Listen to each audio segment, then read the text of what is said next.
Matevž, živijo. Živijo. Bi lahko za začetek povedal, zdaj je že nekaj časa minilo, odkar si posnel ta film, odkar je dobil veliko nagrad. Zakaj si se odločil, da ne boš povedal samo ene zgodbe, ampak več zgodb? Ja, to je, najprej sem seveda napisal scenarij v nekem tradicionalnem smislu, zelo linearne zgodbe. Potem sem pa zelo hitro ugotovil, da če želim vse aspekte filma poudariti na ta način, pa dobiti to barvitost življenja v Zasavju, življenja v orkestru, gostovanja z orkestrom, da bo najbolj, če se osredotočim na teh 5 zgodb in da bolj poudarka na to. Bi mogoče že kdo kar takoj na začetku zastavil vprašanje? Naj mogoče kar dvigne roko. Že imamo nekoga? Kar mikrofon tukaj pri tolmački, prosim.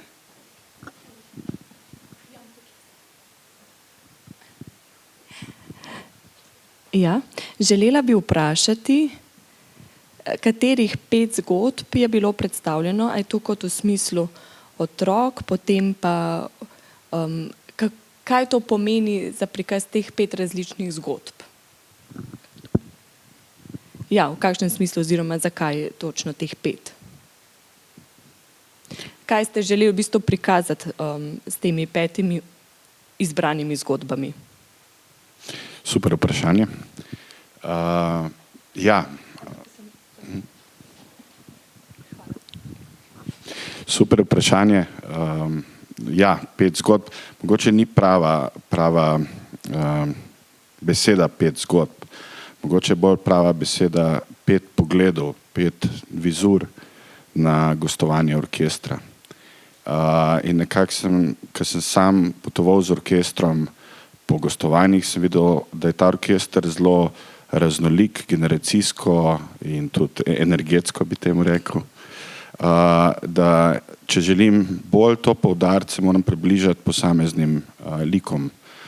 Seveda pa samo gostovanje ne pomeni samo, da gre orkester na gostovanje. Ta orkester mora nekdo peljati nekam, se pravi, so pomembni tudi voznika, ki peljeta. Potem, ko orkester gre na gostovanje, nekdo ostane doma. Doma ostanejo žene, punce, članov orkestra, ki je to tudi za njih neke vrste gostovanje. In za mene je ta orkester ni bil samo pihalni orkester, ampak nekako orkester so vsi in člani in tisti okrog in navsezadnje tudi mi vsi, v bistvu vsi, ki imamo izkušnje, ki potujemo kam.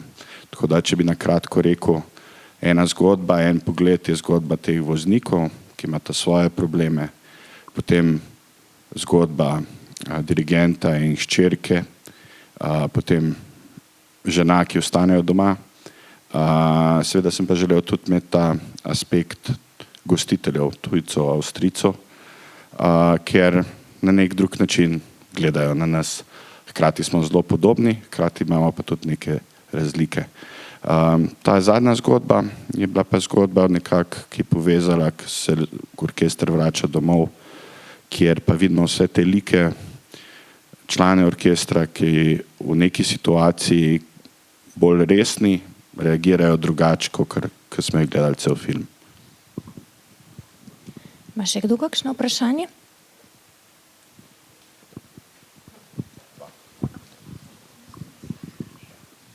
Mene zanima ta film, koliko časa ste ga snemali, vse skupaj, pa koliko je vse skupaj igralcev, tistih, ki so bili na avtobusu. Oziroma ja, vseh skupaj.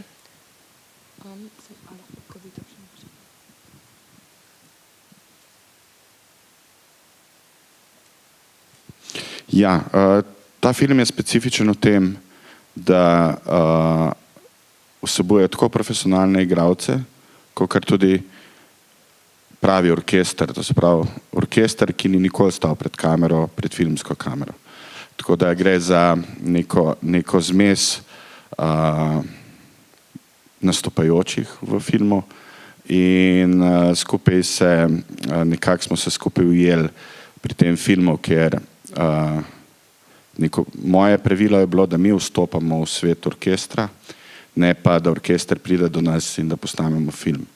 In nekako, tako ko je orkester bil prvič pred kamero, tako smo mi in tisti, ki smo bili za kamero, kot tisti, ki so igrali pred kamero, profesionalni igralci, v bistvu bili prvič del orkestra. In nekako se je tako ustvarila neka drugačna atmosfera. Seveda pa specifično je bilo v tem, ker je to pravi orkester, imajo člani orkestra svoje službe. Smo film snemali z zelo veliko nekimi prekinitvami, ker so imeli službe in smo mogli, recimo snemali smo od četrtka do nedelje, potem imeli zopet pauzo. In je bilo snemanje nekako, če gledamo snemalne dni, je bilo 30 snemalnih dni, časovno je bilo pa to od 15. novembra do 3. februarja 2020, tik pred korono smo posneli film in hvala Bogu, da smo ga še posneli, ker po mojem ga naslednja 3-4 leta ne bi mogli posneti. Vseh nastopajočih je pa bilo okrog, če štejemo vse člane orkestra, bi rekli okrog 90. Še eno vprašanje smo imeli? Ja. Torej 5 zgodb, tudi tem, kako se zabavajo na avtobusu, kako plešejo, ampak res je bilo čudovito, kako so te različne zgodbe, ampak mogoče sem pogrešala malo tega nekih čist zvočnih stvari. To bi mogoče lahko dodali za gluhe. Recimo vidim boben, pa ne vem, ali ga zdaj, a veste, ali pa prej na začetku. Mogoče malo teh zvočnih opisov je manjkalo za mene. To bi lahko mogoče dodali naslednjič, ker sem sicer zelo uživala, ampak pogrešala pa neke čiste zvoke, ali se boben zdaj oglaša ali ne, da bi mogoče samo to opisno dodali kot en predlog za potencialno izboljšavo. Super komentar. Zelo težko je soditi, koliko je kvalitetno prirejeno za vas, ker nimam sam te izkušnje in s takimi nekimi informacijami se vsi učimo. Je pa dobro, ker v zadnjih letih so vsi slovenski filmi, ki so financirani preko filmskega centra, prilagojeni tako za slepe kot za gluhe.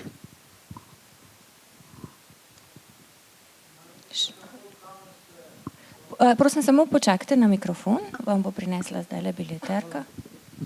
Mene pa zanima, koliko kamer ste imeli na snemanju? A so bili tudi to droni ali še kaj razne kamere? Ja, ena kamera, ena filmska kamera. Edino, kar je bila specifično, je bilo še to, da smo te dele, ki jih vidimo kot posnetki s telefona, dejansko snemali na telefon. Ker sem želel imeti to pristnost te slike telefonske. Drugače pa te posnetke, ki so od zgoraj, to je kamera na tako imenovanem kranu in jo dvignejo in jo postavijo in fiksirajo. Lahko bi to delali z dronom, ampak dron ni toliko stabilen, kot je recimo kran, ki postaviš kamero.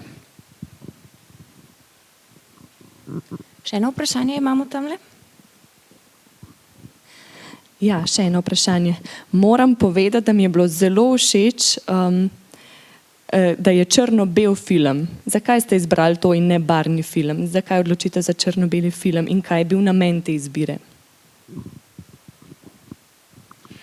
Super vprašanje. Mislim, to je vprašanje, ki ga vsakokrat...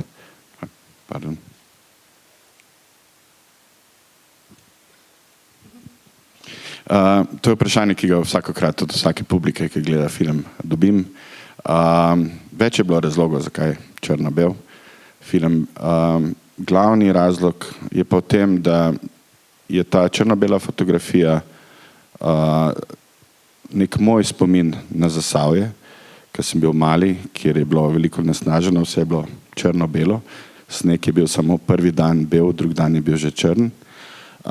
In je to nekaj zelo intimno mojega, nek spomin. Hkrati pa sem želel s črno-belo fotografijo uloviti neko brezčasnost, da se lahko vsi spominjamo nekih izletov, ki smo jih imeli ali v 70-ih letih, ali v 90-ih, ali danes, in se na nek način malo odmaknemo.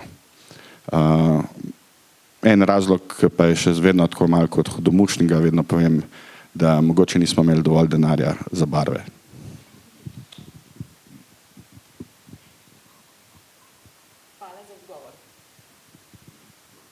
Še kakšno vprašanje?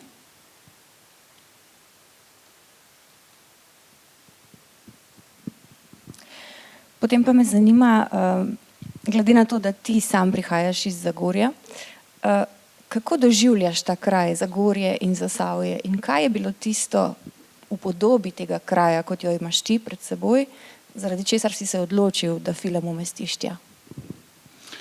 Ja, tako bom rekel, mogoče, ko odraščaš v nekem majhnem kraju, v tem času razmišljaš, kako bi šel nekam drugam. In pol za časa študija, ko se preseliš nekam, živiš nekje drugje in se vračaš v ta kraj in nekako vidiš ta kraj z drugimi očmi. In potem jaz osebno sem se po študiju preselil nazaj v Zagorje in če sem nekoč želel oditi iz Zagorja, danes želim biti tam in mi je fajn med ljudmi. Zakaj sem pa umestil, je pa razlog v tem, da že za časa študija filmske režije so mi profesori govorili, da nekoč moram posneti film o knapih v Zasavju. In sem vedno razmišljal o tem samo skozi prizmo, neka zgodba, ki je povezana z rudarji. Dokler nisem enega večera dobil to idejo, da ni nujno, da so to rudarji, ker pihalni orkester ali pa je tudi del Zasavja. In v bistvu to ni film, ki bi govoril samo o rudarjih, ampak predvsem o ljudeh in o nekem našem zasavskem karakterju. Kakšno vprašanje, kakšen komentar? Ker pogumno.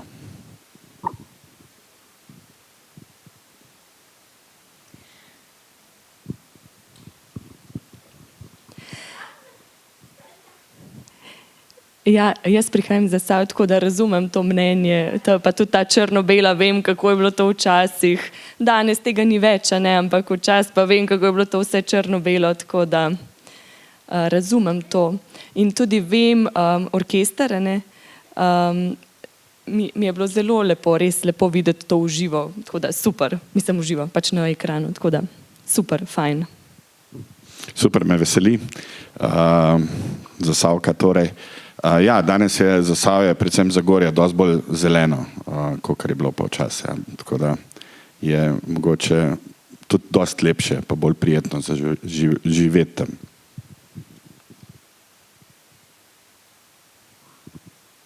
Še kakšno vprašanje?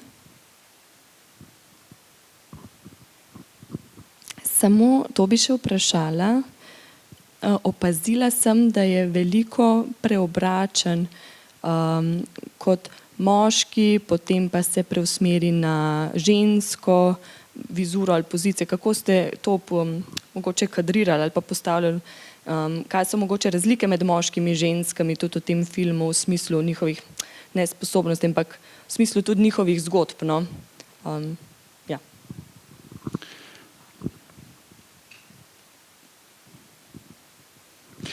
Ja, jaz sam osebno ne vidim, da je tle zelo veliko nekih razlik. Se mi zdi pa pomembno, kot sem prej rekel, pomembno mi je to, da niso samo člani orkestra, ki nekam grejo, ampak nekdo ostane tudi doma. V tem primeru je bil sam izpostavljen aspekt žena, ampak ostanejo tudi detki, otroci, družine in se mi zdelo, da bi nekako, da se zaobjame to celotno izkušnjo nekega gostovanja s tem, da se nekako pokaže tudi ljudi doma. In to je tisto, kar mi je bilo pomembno. Marsikdo, ki je prebral scenarij, preden je film sploh bil dobil financiranje, pa ko smo šli v snemanje, se je spraševal, ali je potrebna tudi ta zgodba žena, ki ostanejo doma, ker vsi bi želeli gledati samo to gostovanje. Meni je bilo pa to kar ključen del filma in velikokrat me vprašajo, katera zgodba mi je nekako najbolj ljuba, mi je ta zgodba najbolj ljuba, žena, ki ostanejo doma. Hvala.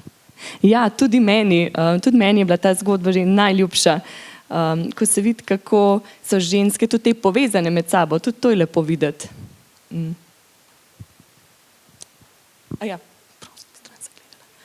Pa tudi mislim, da je res zelo pomembno to vključiti v zgodbo, ker se na koncu vse to lepo poveže, ne?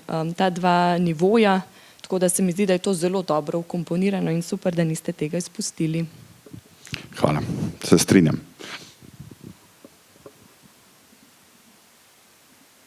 Še kdo?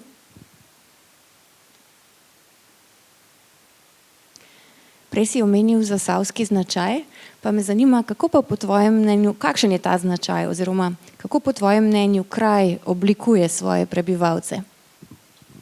Ja, samo Zasavje ali pa Zagorje je kraj zelo zaznamoval, predvsem Rudnik. Sicer rudarstvo oziroma rudniki so se v Zasavju zaprli, ampak ta rudnik, ta premog, ta način življenja je ostal v našem DNK-ju. Vsak od nas ima nekoga, ki je delal v rudniku in nekako ti ostane to v tebi. Hkrati se pa pozna tudi na interakciji, na dinamiki mesta, na dinamiki nekih odnosov med nami še vedno. Zelo je prisoten ta črni humor, ki je bil že v času mogoče še bolj krut, kot je danes, zaradi tega, ker je ta humor pomagal v teh težkih časih preživeti. Tudi samo Zasavje je zelo veliko izgubilo s tem, ker so se rudniki zaprli in nekako smo potrebovali kar nekih 20-30 let, da smo nekako to vsi skupaj se navadili na to, da tega ni več in da je treba neko drugo identiteto mesta ali pa Zasavja najti.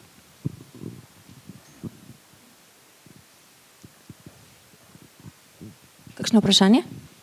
Ne? Okay. Kako pa si se odločil, da boš v zgodbo vpletal tudi Avstrijo? Ja, orkester mora nekam iti. In ker sem razmišljal, kam bi lahko orkester šel, je seveda zelo veliko možnosti. Lahko bi šel, ne vem, kakšno državo, recimo, ne vem, Srbijo, Bosno, Avstrijo, Nemčijo, Španijo. Ta orkester je že bil po celem svetu. In nekako sem razmišljal, da je zelo pomembno, kam gre ta orkester, tudi zaradi same teme filma, o tem, ker sem želel govoriti o nekem slovenskem značaju, da gre nekam, kjer se bo to mogoče še malo drugače rezoniralo. In se mi zdi, da je zanimivo, da Slovenija pa Avstrija ima zelo veliko, v bistvu ima tisočletno skupno zgodovino, imamo pa občutek zadnjih 50-60 let, da ni neke interakcije med dvema državama, razen to, da gremo mi v Avstrijo smučati, pa da oni se peljejo po naših avtocestah na morje. Se mi zdelo, da bi bilo dobro, da orkester gre v Avstrijo, da gre v pobrateno mesto, kjer pa gre do domačinov, ki pa niso toliko drugačni, kot smo mi. Se mi zdi, da imamo Avstrijci pa Slovenci, imamo kar nekaj skupnih točk, seveda pri nas se še malo več balkanske krvi pretaka po žilah.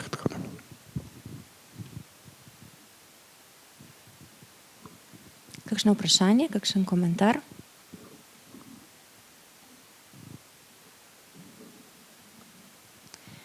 Prej si povedal, da so v filmu nastopili tako ljudje, ki so prvič stali pred kamero, torej prvič so bili igralci v filmu in profesionalni igralci seveda. Bi lahko povedal, kako si jih nekako sestavil v celoto, kako je bilo delati z enimi in z drugimi? Ja, kot režiser nisem razlikoval med delom z profesionalnim igralcem ali pa z člani orkestra, ker mi je bilo to zelo pomembno, da nekako vsi skupaj zadihajo v filmu in da imamo občutek te povezanosti. In pomembno mi je bilo, da seveda to povezanost oni tudi vzpostavijo. In oni zelo veliko v pripravah na film smo se družili skupaj. Najprej ekipa je šla z orkestrom na neki gostovanj. Jaz sem že leta z njimi hodil, obiskal jih na vajah in ko so prišli igralci, so igralci v bistvu prihajali na vaje, recimo Gaber Terceglav, ki igra Iveta in je najboljši prijatelj s Pajotom. Lovro je prva trubenta orkestra, zdaj je postal celo tudi predsednik orkestra. In je bilo zelo pomembno, da oni dva vzpostavita to neko povezavo med sabo in on, recimo Gaber, je odigral predstavo v MGL-u, po predstavi ni šel domov, ampak je šel v Zagorje in bil cimer od Lorota in šel na vajo, se družil z orkestrom in nekako sta vzpostavila to neko povezavo, ki se po mojem mnenju tudi vidi v filmu.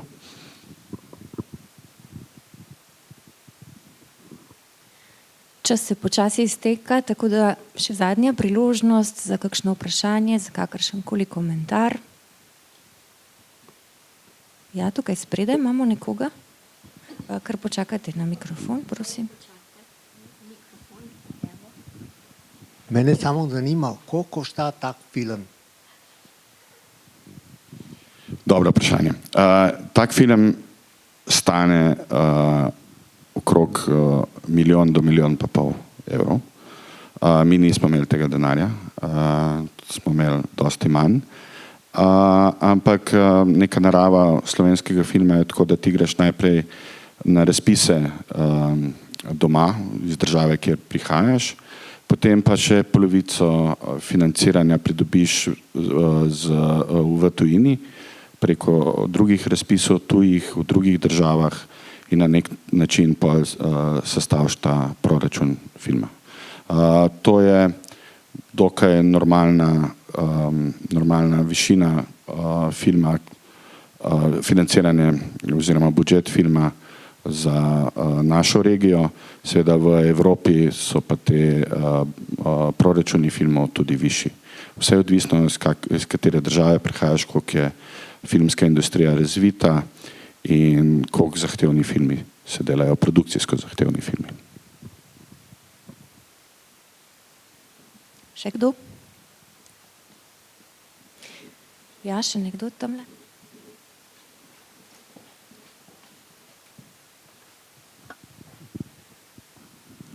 Hvala.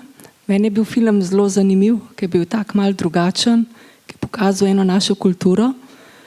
Tako da vse pohvale.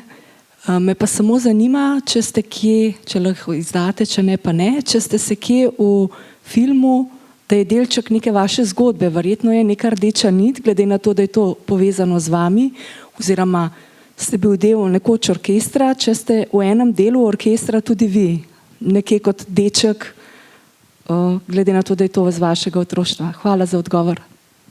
Oziroma povezano, ne, z vami. Ja, jaz nisem bil nikoli član orkestra. Jaz nisem glasbeno izobražen, nobenega inštrumenta nisem igral. Jaz sem na drug način se povezal z orkestrom in sicer moja žena je bila umetniška vodja Zagorskega okteta in Zagorski oktet je zelo veliko potoval z pihalnim orkestrom, so imeli skupaj nastope in posledično sem tudi jaz potoval z njimi. In dobršen del ženine družine so člani orkestra. Tako da na ta način sem nekako jaz vstopil v orkester in nekako pol, ker sem pa enkrat dobil idejo, da bi delal film, sem pa zelo intenzivno se sam začel družiti z njimi. Kje sem v tem filmu? Jaz bi rekel vse posod malo. Mogoče v tej magiji, ki želi iti iz te vukojebine ven, je to nek ta občutek, ki sem ga jaz mogoče imel, ki sem prej govoril, da sem želel iti iz Zasavja, iz Zagorja, pa zdaj nočem, recimo. Take mali delčki se skrivajo, po mojem, čez celoten film. Še kakšno vprašanje, še kakšen komentar? Še nekoga imamo tamle zadaj? Mene pa zanima, a boste naredili še kakšen nov film na tem področju, Imamo enega dobrega kolesarja tam recimo, a ne, mogoče bi lahko o njem posneli film. Ja, Rogličeva zgodba je filmska zgodba. Začel je kot skakalec, zdaj je vrhunski kolesar. Sigurno je neka zelo zanimiva zgodba, zelo veliko skriva nekih interesantnih zgodb, celotno Zasavje. Sedaj pa nekako, ko se odločamo, kaj bo naslednji film, nekako ne gledam sam moj domači kraj, ampak gledam malo širše in bolj sem bolj občutljiv na to, katera zgodba me začne intrigirati, mogoče katero zgodbo bi začel raziskovati. Tako da mogoče naslednja zgodba se bo tudi dogajala v Zasavju, mogoče pa ne. Ampak itak pa, tako kot sem prej rekel, Zasavje je del mene, v mojem DNK-ju in ta Zasavje se po mojem vidi v vseh mojih filmih na tak ali pa drugačen način.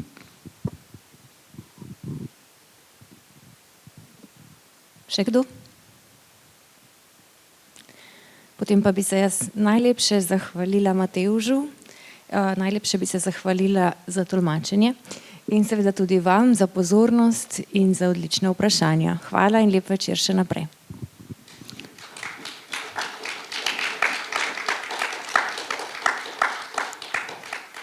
Hvala vam, da ste prišli si pogledali film. Hodite na slovenske filme, zahtevite slovenske filme.